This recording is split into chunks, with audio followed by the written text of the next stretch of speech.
Ką, draugai, voveruškų sezonas ir šiandien noriu parodyti, kaip taisyklingai jas išsikepti. Pirma taisyklė, jokiais būdais jų negalima plauti, nes jos prisigers, šiaip visi grybai prisigeria vandens ir tampa kaip kempinės. Kepant tiesiog bus troškinys, o ne kepti grybai. Voveruškas, voveraitės reikia nuvalyti atsargiai, pašalinus visokias samanas ir žemės teptuko pagalba. Pasiėm štai tokį teptuką ir kiekvieną grybą atskirai valomės.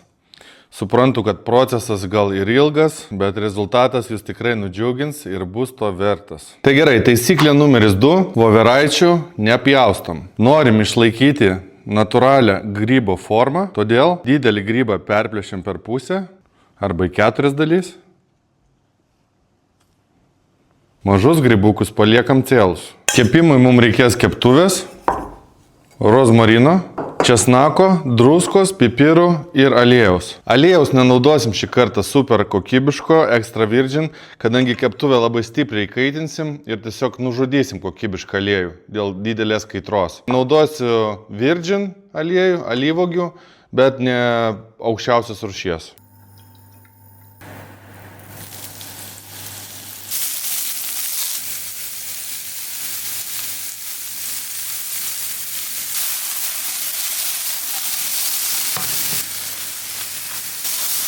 Labai svarbu neperkepti, kelios minutės ir užtenka. Tokio kepimo būdu išlaikome visus vitaminus ir mineralus, nes mes jų neperverdame, neperkepame, visiškai nepraradę nei savo spalvos, traškus, nuostabus grybukai. Pamiršau, druska prieš pat galą.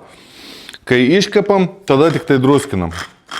Kadangi jeigu dėsim druską iš anksto, grybai gali paleisti savo sultis ir prarasti savo sultingumą.